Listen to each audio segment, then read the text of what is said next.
This is James L. Motley, and I'm here with Desiree Kinney. Hey, Desiree, how you doing today? Good. Thank you for having me. Happy to be here. It's great to be here. So first, let's just talk about what things you're into and what brings you here today to talk to me. Yes. Well, thank you again for having me. I am here because I've been told I'm a Jill of all trades. I'm trying to figure out what my why is, and I want to be more intentional with the movements that I make. Okay. Living with intention, I think, is the key to success. But then again, we're all trying to figure out what success means because it's defined differently to everyone, right? Yeah. So that's why I'm here. So maybe you can be my chicken noodle soup for the soul and help me on my trajectory. Maybe I can help you too and pass the torch. I don't know. We'll see what happens. You know, I always have a saying that a good word or a good word for somebody, it goes around. It spreads. It's not only for the person, it's also for yourself as well. Yes. As you know, sometimes we give advice and we can take that advice as well, because it's to give advice, but sometimes we either talking to ourselves as well. What goes around comes around. There you go. In a positive way. That has multiple connotations. I meant that. Yeah. All so good vibes. But it's also good vibes. It's coming in a good way, in a good spirit, when you're not just looking at it from a point of view of feelings, but you're looking at it from a heart. Because I got a saying that says, speak to the heart of man, not just the mind. Yes. So I also try to feel people and what they're really feeling. That way I'm giving them all of me internally, not just my personal feelings, right? Absolutely. So priority, we talked about the why, which is very good. Yes. So what is your why? Have you ever found out what your why is? Because our why is basically our reason within our reason. I know my purpose is to serve and to help people. So it's really that simple. As long as I'm making an impact in the lives of others and helping them to become a better version of themselves, then I am fulfilling my life mission and purpose. That's really good. I mean, just looking at it from a standpoint of your why we get out of our feelings, because it's bigger than us, right? It's like our why is way bigger than us and our own personal feelings. Like my why is basically community, right? Family, right? And my impact on the world. Right. So I stand on that. It gets out of my feelings. The reason why I pick family is because I'm trying to create a legacy, right? Trying to create something before I leave here. My impact on the world, right? And then I'm a community builder, right? So those things help me get out of myself. It's like the reason within the reason, but it's also our foundation. Right. So without our why, we kind of in a stranded situation where when storms come our way and adversity, we kind of shook it a little bit, right? Yes. And so we have to find a reason why we're doing some of the things we're doing. So the reason is our why, you know. And I got in that situation basically during the pandemic. I think you want to talk about the pandemic. What happened that inspired you during the pandemic? A lot happened during the pandemic. First, I want to say my heart goes out to anyone who has experienced a loss during the pandemic, because that's something that I experienced. I actually lost my significant other unexpectedly, not due to COVID, due to unrelated reasons. And I ended up flying out of state to pay my respects. And that's my angel. My angel, Ryan, he's looking over me and inspiring me in everything I do, because he was a humanitarian. He was actually the founder of the Unity Foundation. Everything he did went towards charity. He wanted to end trafficking and poverty. So a lot of what I do and the work that I do to uplift others and to make a difference, it's inspired by him. Wow. So that was a very serious thing I experienced. I also lost another family member.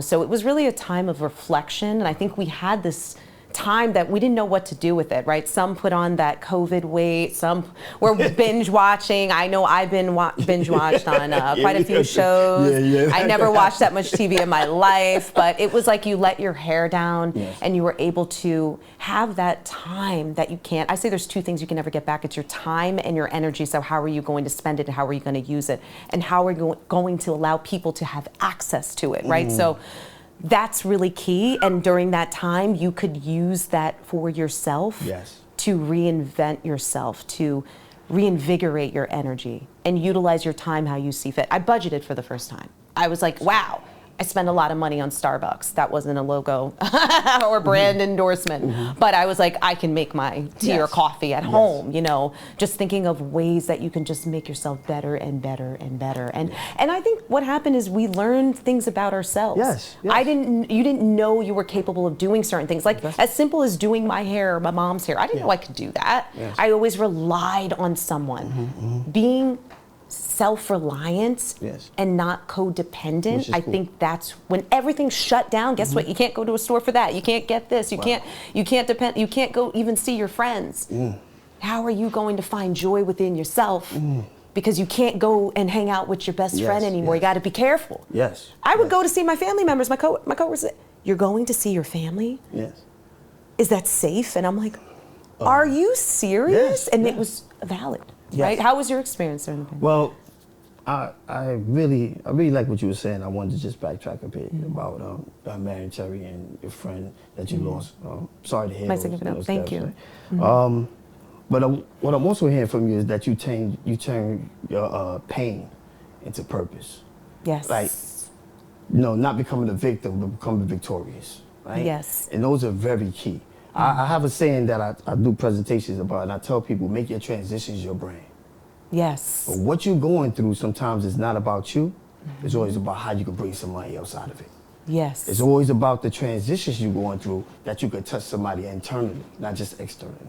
Yes. Because what you just said to me, you touched me internally. Right? I identified with it in so many ways. Yeah, like I was a trainer, and I had to basically adjust, and that's what we have to do as well. We have to learn how to adjust. We can't relish in our pain. Pivot. We have to know how to make the adjustments, the pivots, in order for us to move forward. So as a trainer, I built a home gym in my house, right, for all my clients to come free. I love that. So they could just come in, because I was telling them that they didn't sow into dead work. They didn't sow into just somebody that just wanted to be physically fit, but also mentally fit. Whew. So therefore I invested into it. I had to go, of course, everything was sold out. I had to travel out in Pennsylvania, get a whole gym, and have them come there without charging them. Wow. So we have a thing where we say profit or purpose. Am I really trying to help somebody, or am I trying to profit? My purpose make room for the profit, but my purpose comes first, which is the association of my I life. absolutely love that, because I always say it starts here. It's your mindset. on your mind. Right? So if you know you're capable, then you will be able to do something, right? So I say an expression, if you don't believe in yourself, then no one will. Increase your belief factor. Absolutely. And not being victimized, you made a key point. I don't say, I'm not a victim, I'm not a survivor, I'm an overcomer. Yes. Because I've overcome whatever I have gone through. I have triumph, I have victory. Yes. I'm not a victim, and I'm not just a survivor. I'm taking that next step in my journey and trajectory, and I'm helping and passing the torch. There's a quote by the famous historian Gloria Steinem: "I'm not giving up my torch, thank you. I'm passing my torch." Because if we each have a torch, there's a lot more light. Yes. Yes. You're passing the torch, Yes. right? The worst thing you could do is conceal knowledge and wisdom. The best thing you can do is pass it on to someone else and help them in their journey. If we had more empaths. This is something that I've studied.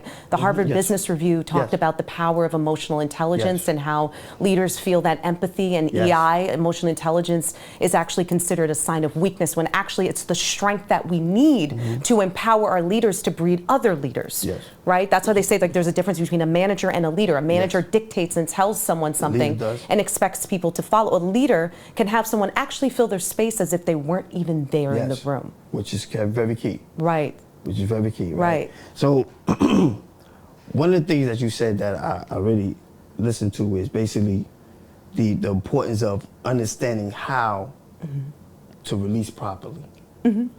Release things properly that may be, right, when we're talking, we're being authentic with one another, releasing some of the things that may be holding us in bondage. Ooh, yes. That hinders us from prolonging things and doing things, right? And so some things that we go through sometimes bring up bad experiences. How do we deal with those new experiences is very key. Yes. Because sometimes the thing that you're trying to obtain, you need to maintain. Yes. So therefore, you have to release it in order for you to become the person that's going to maintain. So therefore, we can't hold on to things that happened in our past, COVID, deaths. We have to live for right now and move into the future. I have a thing with time. We're going to talk about time, the importance of time. Yes. Right? When I use a roll of toilet paper, right? And in the beginning of the roll of toilet paper, it goes slow. But as you get older, what happens to the toilet paper? It goes fast. Yes. So how do we take advantage of time? Let me ask you, how did you prioritize time and manage your time Well, going forward? I love that question. We obviously, cliche, as stereotypical as it sounds, we all have the same 24 hours, right? Prioritization is key. Time management is key, but the biggest word is intentional. If you're intentional with your time and how you show up in the world, it will always lead you down the path to success. Now, we had a pre-discussion on this, right? Success is defined differently by every single person, but how do you define success to you, right? So that's a very personal thing. And I think that when it comes to time, you have to also define how you want to spend it. No one can take it back, right? The two things, time and energy. You can't do it. Right? So how are you exerting your energy? How are you allowing others to have access to you in those spaces that you utilize your time? Because we have the same time that we're allowed in this world. So what's important to you? What energy are you allowing into your orbit, into your universe? Because that's going to also affect how you spend your time. People don't realize that, right? But if you don't have positive forces of and energy in your universe, it's going to impact your time because you're going to be distracted. Your mind is not going to be focused on what you need to deliver that day, right? So you need to clear your mind and free your spirit and bring in positive energy into your world. That's very key. We just here. I really appreciate this because I always tell people you can't time manage. You can manage yourself. You only can manage what you can do. You can't take time and make 1 o'clock to 11. Absolutely. If we could, we'd be doing it. It's not like budget, right? But you can manage what you do, right? And how you spend it, right?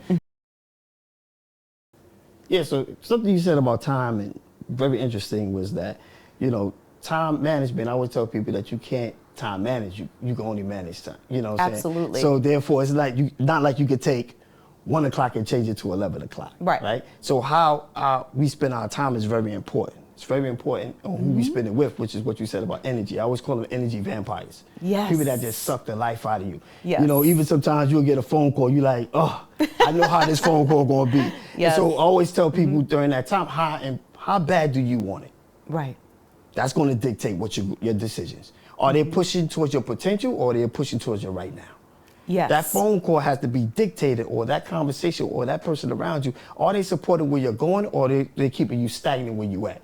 So even sometimes, even when I'm dealing with I'm gonna get off script. When I'm dealing with family, sometimes I have to put them on pause. The reason why is because when I'm trying to pursue something, they have to be in a certain place as well, right? Because they'll suck the life out of you. And I always tell people, you have to be disciplined with your gift. Because most of us, like yourself, I know you're a giver. If you're doing the things that we talk about talking to people, we're givers. And we know that givers cry the most. The most thing about givers, they want to be appreciated, not tolerated. So they appreciate more, they want to feel appreciation. They don't want you to say they appreciate. And that's key, right? So I always tell people, be disciplined with your gift. Another thing I tell people is don't prostitute your loyalty. Don't give your loyalty just to anybody. Have discernment of how you give your loyalty and who you give it with. And some of us just give our loyalty away to anybody. Right? Because it makes us feel good. But sometimes you got to learn that word, that one sentence, that no, is very key. Especially it depends on where you're going and how far you want to go and what you want to pursue. So when we talk about surround yourself, can you give us an example of what type of people you want to surround yourself around and what people pushing you and I want to validate that your point is so accurate when it comes to time, because we obviously have the same 24 hours in a day, right? But what people don't realize is how in sync time and energy is, because if you don't manage the access that people have to your energy, it will deplete the time you have to reach your goals and your dreams. So you need to be very intentional with how you spend your time and who you spend it with and who has that access to you, because when you don't realize it, that's when it's going to creep up on you. And you're going to realize those vampires and those energy drainers are going to take away from your vision and your pursuit of your dreams and your pursuit. What's your take on surrounding yourself around the right people? That's an excellent question. I always say if you want to be at a certain level, you should be around someone who's already at that level. So there's an expression, if you stand next to someone who's in a position of power, you're next in line. I believe that. I truly believe that. I believe, and we all know that who you surround yourself with, the old saying is, show me who you with, and I'll show you who you are, right? And I was just telling my manager this one time. We had a conversation, and we was talking about a championship mentality. having a championship mentality. Yes. And I said one of the best teams in the world is the Boston Celtics. Yes. And the Boston Celtics is championship or bust. So when Kevin Garnett wanted to leave Minnesota, he went to a championship team. Why? The atmosphere is championship mentality. So who you surround yourself with and around is very key. Yes. Right? And it's going to push you to the next level, which is what you were saying, which is put you in the right seat. Yes. So it's for you to grow. We can't grow if we're around people that's below us, because we reap what we sow. Right. If you sow down, then you got to expect down. So all of us have to sow up. Right. That's why sometimes you got to ride first class. You got to ride first class. You can't get used to coach. Right. See what I'm saying? So what you invest in is who you're going to be. Maybe you don't have the money to go first class, but you should invest in it. Invest in yourself. Yes, because you can't get used to losing. Right. Some of us get used to losing. It's all right to take losses, but you can't get used to it. Right. So sometimes you have to put yourself in a position with people that's winning. I like when they call me by my first name. Hey James, how you doing today? How can I serve? I don't like riding the back. And there's nothing wrong with riding the back of coach, but you just can't get used to it because they have better opportunities for you. So every time we travel around, I tell them first class, I can't do coach no more. I did coach too much. Now my family's going to ride first class. Yes. Because I want them to have that experience. Why? Because I want to go to the next level. Right. My parents rode coach. We ain't riding coach no more. And our job is to always go to the next level. So we always surround, that's why we're here together. Yes. Right? Because we're pushing to go to the next level. And you make me think of a very important theme, imposter syndrome. Ooh, Right? So the reason they're in the back of the bus instead of the front is they don't think they deserve that seat. Wow. But if you don't think you deserve the seat at the table, Wow. no one else will. Jim Rohn. And someone's going to come and take your seat. And then you have nothing. That's facts. So you're going to claim your seat. How bad do you want it? Yes, sir.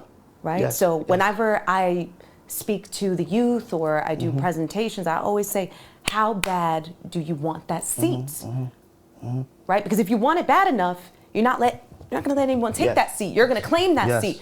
Like you're holding on for your dear life, like you're on an airplane and you don't know what's going to happen. And you're like, oh, I want to survive. I want this, but it's more than survival, right? It's overcoming. It's being a success story. Yes. So where are you on the bus? Yeah. And do you believe, like you talked about before? Yes. Do you believe? Because most people say they believe, but they really don't.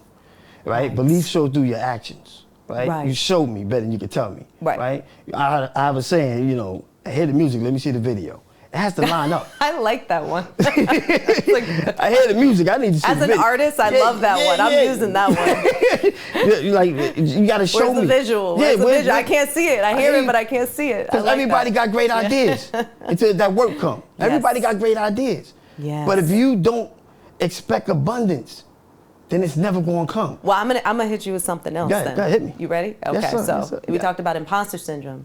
The other piece is managing your inner critic. Ooh. Right? So there's That's an really good. expression I Yes. say, you can be your worst enemy or your biggest fan.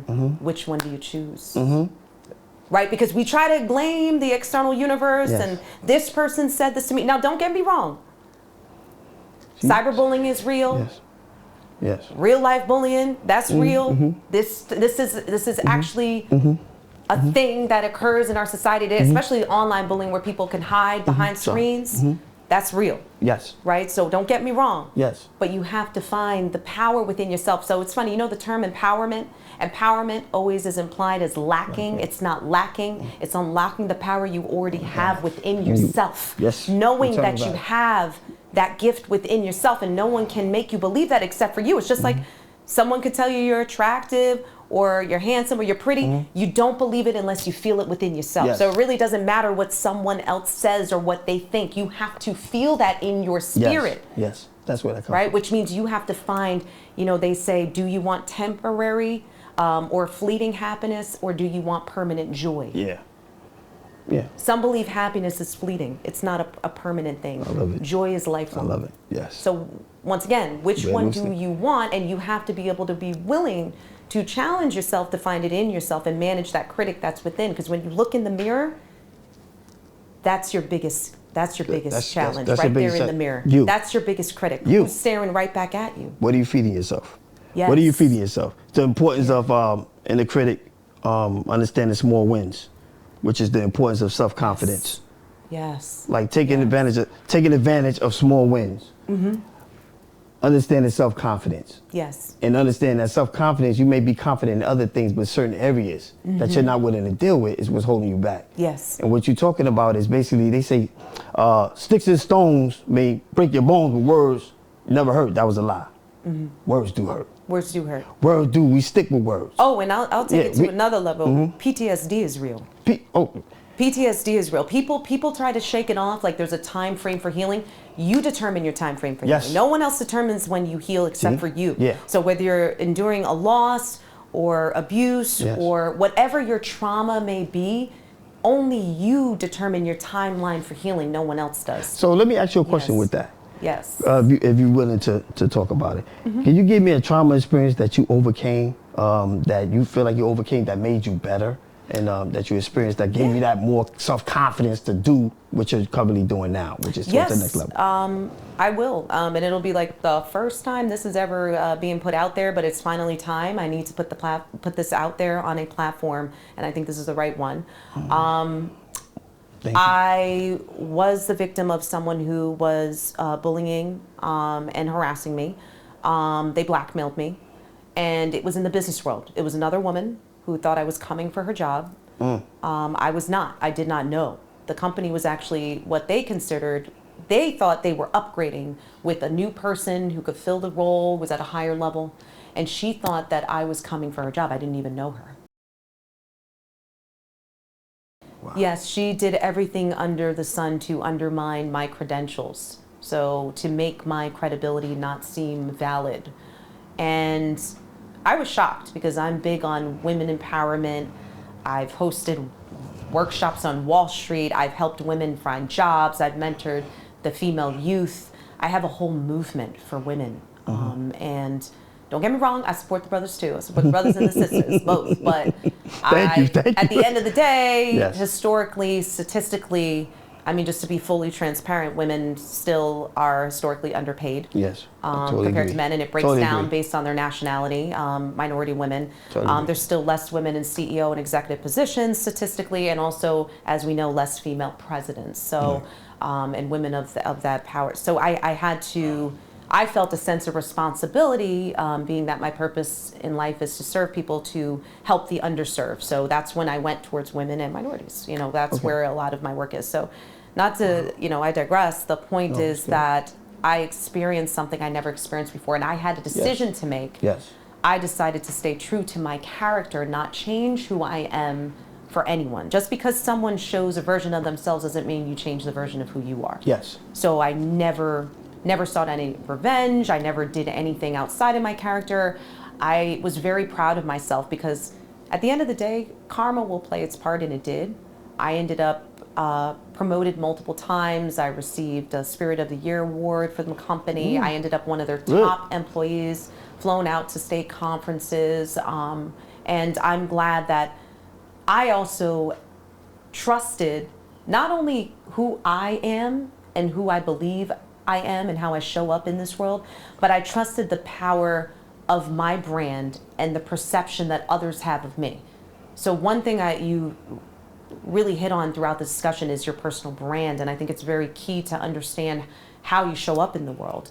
There's a quote that I always reference: your smile is your logo, your personality is your business card. How you leave others feeling after having an experience with you becomes your trademark. And that's so powerful because people don't realize the impressions that they leave. When you leave the room, are they talking about you? Do they want to hire you? Do they want to promote you? Do they want to celebrate you? Are they breathing life into your name when you walk out of the room? Are they your advocates or not? Are they cheerleaders? Are they your enemies? Are they your biggest fans, right? So the power of your brand is very, very crucial. And I believed in that. And I stood by my brand, that I am a successful, talented woman of color with strength and fortitude, because I was raised from a mom who was not from the country, who came from the Caribbean and created a life for us. And I'm not, once again, giving up my seat at the table because someone feels insecure, like their own credentials are invalid, like they don't deserve that seat. I earned that seat. Right, so. What? Before you jump right into your part, it's probably going to be the last part of it. Can you add on to what you're saying, but kind of steer it in a way of not just only your experience, more or less like you're giving a positive thing. So imagine everything that you just kind of said, but in a way like, you know, you can only do this. Yes, you know, sure. Kind of like I can flip it. Yeah. Like flip it, but I'm gonna include it all. But sure, you got it. Like a, to add like more of an ending to it. Yes. Yeah. Okay. All right, and action. Is it going to start with this question or go back? Would you want to say a question? Oh. Who, me? No, I was going to speak after her. Oh, okay. I wanted to talk about. Yeah, I wanted to expound. I could go. Yeah. Then you just spin it back. Okay. Oh yeah. So, what I'm asking the question, or I'm just talking. You can react to whatever. Oh yeah, because I was going to say, and that's very important. I always tell people to stand still. That storm's going to come. You know, like a palm tree, you got to bend with the storm. Right. But one of the things that's very important, if your heart is in it, nothing can stop you.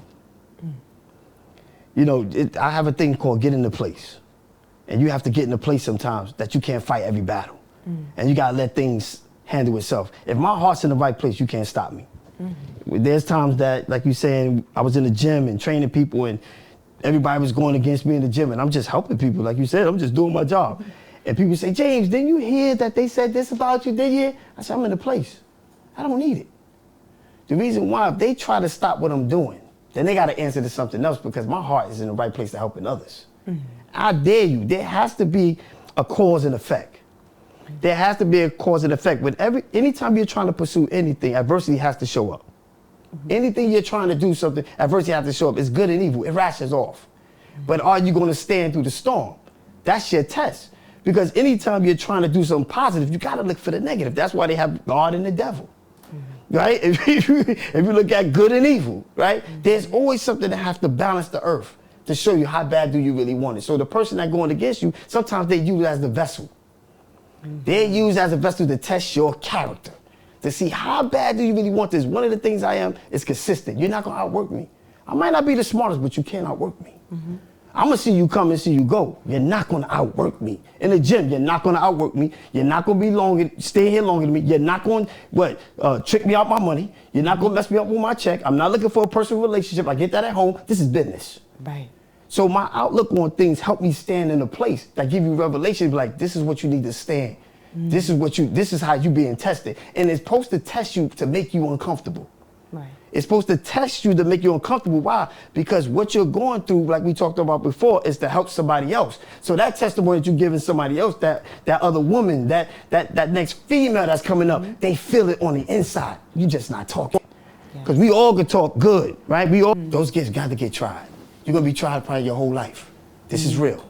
I'm going left, but this is real. You're going to get tried your whole life. You got too many gifts. And guess what? Those gifts is to prolong you from moving forward. You see what you're saying? Your priorities of helping others. You gotta get challenged. So I don't get mad at people's gifts. Yeah. Because I know they going through a lot if they got that. That's Some people true. want what you got, but they want to go through what you went through to get it.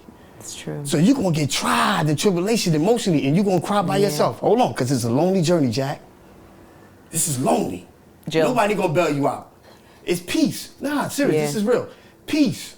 I'm going left. Peace. People don't got peace. That's why they suffering. It's true. It's true. You can talk to the psychiatrist all you want to, and people still, you think the millionaires and billionaires is jumping off the roof because they ain't got the best psychiatrists? Their inner soul is touched and they don't got nobody to talk to them. They don't got nobody to speak to them internally, which is revelation word. Yeah. Only thing I'm talking about is confirmation that she already know, but I'm trying to encourage her through the process internally to win. Your peace is priceless. Your peace is everything. Yeah. And some of us is not sleeping, we faking. We need secondary things. You know why people use drugs, honestly? Because they work. They immediately react, they're immediately responsive to it. I take that aspirin, I got a headache, I don't want to go through the trial. I know immediately it's gone. And some of us use it for temporary fixes to win. That's why we go on vacation. You go on vacation, you taking yourself with you, you coming back to a miserable life, back to reality. Your reality is shot. I don't want a life I have to take a vacation They from. gotta take a vacation, come back. Listen what I'm saying. But when you got these gifts, see, we want us the gifts. But then the person that's got the gifts, Whitney Houston, y'all see it, Michael Jackson, they dying on it, who could talk to them? That internal value, that's why I'm hearing them, but I'm also seeing her gift. I don't want to get into no preaching, but her heart is saying something, her heart. Yeah. When she said she sing too, she got this, she got that, I'm like, oh, you getting attacked, Jack. I don't need to go no further. I know you getting attacked. hard with things I can't even explain and talk about. But you have to have that release syndrome. Because what you got, the devil has to prolong that process. He has to. Somebody waiting for you. He has to attack you. It's only stagnation. And it's the closest person to you. That's why we're accountable. Don't record it. That's why we're accountable. For every action, for all the gifts that we have, we're accountable. That's why they say with great power come what? Responsibility. Right. That's why Adam was in it. He was in the garden. Check this out. Adam was in the garden. Y'all listening? Adam, y'all know the story of Adam and Eve? The devil came and spoke to the closest one to him. To what? God didn't show up until Adam ate the apple, which is the one that's accountable, which is the one with the purpose that's supposed to till the land. Yeah. So you got to realize that you're accountable for that gift that you got. And you got to take care with discernment. That's why I said this lady here is going, she got a lot of things. She got a lot of gifts. And people are going to be attracted to her. But you know, when I talk from the internal, I'm talking real. But there's also going to be people that's going to take from you. Because they want you in bondage. And you're going to say, why? Why not you? You got the gift. Why not you? You question your ways of this world. You question why it ain't my turn. You got to get retro. Why? Why me? I'll give everybody. Because you got the gift. Yeah. You are the gift to the world. When you start talking, I was like, I gotta play something with me. But I'm discernment with who I let in my circle. This is real life. They are right here. Tell them. I'm discernment. I was making plenty of money. Didn't train nobody. Yo, listen, I can't train you, bro. Your spirit is wrong. I can't let everybody in, but this boy got a good spirit. I said, yo, you come. I got some people that want me to speak, want some women people. Right? But the priority is understanding your calling. Understanding your calling. I'm not trying to preach. One day it's going to come to, it's confirming whatever, but, you know, goes in. All right, so that was good. I actually recorded that. So, don't record it. But I'll let you look back at it later. So, I don't know if you can remember where you were at. It was making it more. What's she doing to her? Like how she utilizing her what she went through? Yeah, to direct it towards Company, so it's like you versus I. That's what he's saying. Yeah. Because the thing is, you just want to capture. You want to have it where when we chop it up and present it, that people can look and be not only inspired by your story, but you also make them feel like they can do it. Yeah. So it's like speaking to them without speaking to them. Yeah. So how are you making your impact on the world currently? Right. So the way I do it is passing the torch to others. So any knowledge that I have, I want to gift to someone else, but to also help them to realize their gift within. Right. So I mentor the youth.